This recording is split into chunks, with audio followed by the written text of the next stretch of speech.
बच्चों, आज हम आपको महाभारत काल के सबसे बड़े योद्धा भीष्म पितामह के बारे में जानकारी देने वाले हैं। यह आपकी पुस्तक बाल महाभारत कथा से लिया गया है। भीष्म का नाम भीष्म उनकी एक कठोर प्रतिज्ञा के कारण पड़ा था। उनकी इस प्रतिज्ञा ने द्रौपदी के चीरहरण को देखने का पाप करवाया था।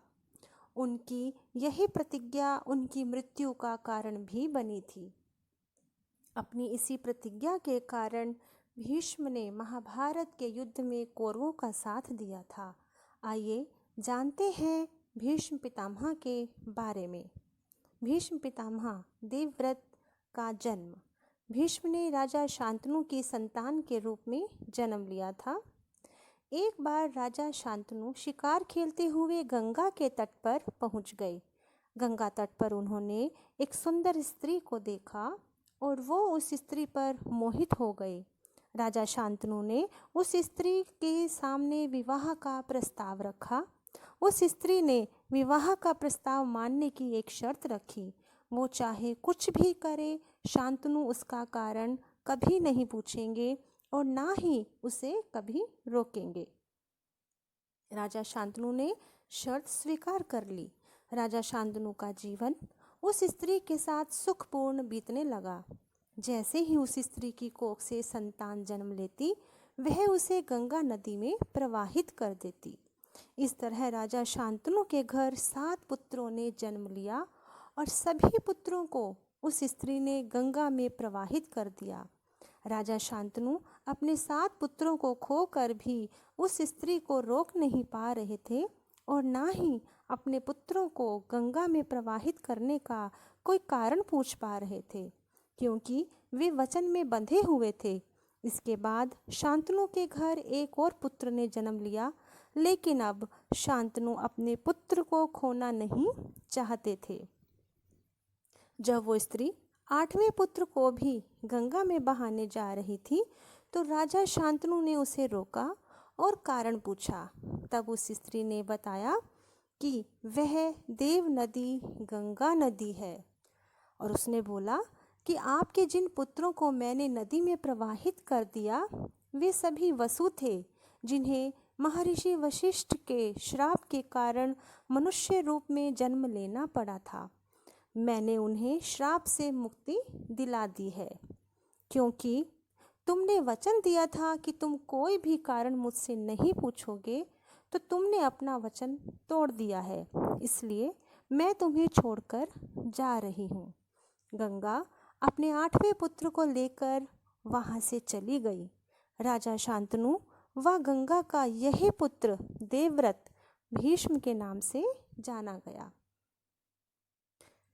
भीष्म और गंगा से राजा की दोबारा से मुलाकात।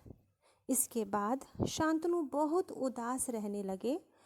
पुत्र को भी गंगा साथ ले गई थी। एक बार शांतनु तट पर विचरण कर रहे थे, तभी उन्होंने वहाँ एक हैरान करने वाला नज़ारा देखा कि गंगा की जलधारा रुक गई है और जल नहीं बह रहा है।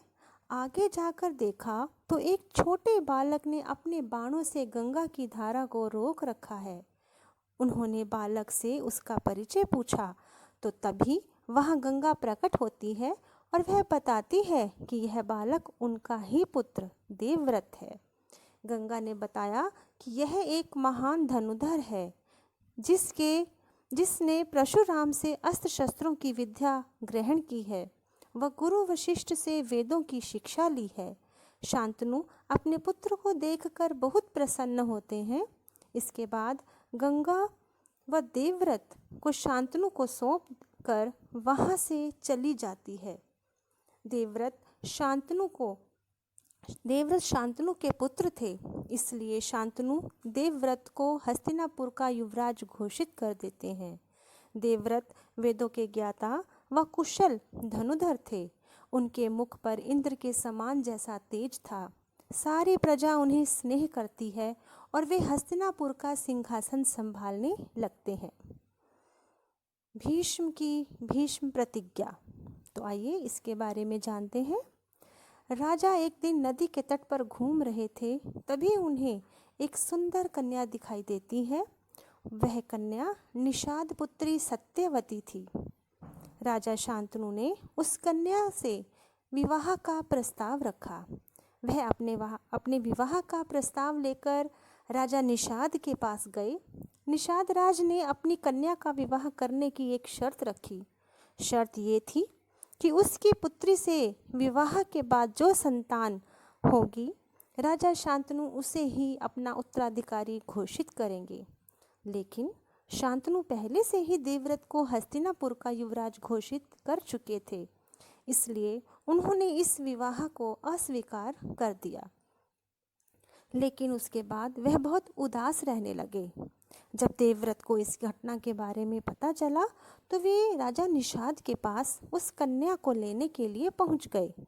वहां केवट राज ने वही शर्त दोहरा दी। देवव्रत ने निषाद राज के सामने प्रतिज्ञा ली थी कि वे सत्यवती व शांतनु की संतान को ही हस्तिनापुर का उत्तराधिकारी बनाएंगे, परंतु निषाद राज संतुष्ट नहीं हुए। वह कहने लगे कि मुझे तुम पर पूरा भरोसा है, परंतु तुम्हारी संतान से मैं कैसी आशा रख सकता हूँ। अगर आपके पुत्रों ने मेरी पुत्री की संतान से राज्य छीनने का प्रयत्न किया तो इसके बारे में आप मुझे क्या उत्तर देंगे।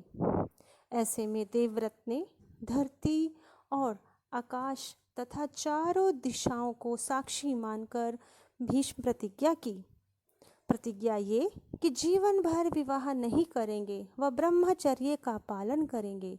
इस भीष्म प्रतिज्ञा के कारण देवव्रत का नाम भीष्म पड़ गया। सत्यवती से शांतनु को 2 पुत्र हुए, चित्रांगद और विचित्रवीर्य। शांतनु के देहावास पर चित्रांगद हस्तिनापुर के सिंहासन पर बैठे और उनके युद्ध में मारे जाने पर विचित्रवीर्य की 2 रानियां थीं, अंबिका और अंबालिका। अंबिका के पुत्र थे धृतराष्ट्र और अंबालिका के पुत्र पांडु। धृतराष्ट्र के पुत्र कौरव कहलाए और पांडु के पुत्र पांडव कहलाए। महात्मा भीष्म शांतनु के बाद से कुरुक्षेत्र युद्ध का अंत होने तक उस विशाल राजवंश के सामान्य कुल नायक और पूज्य बने रहे।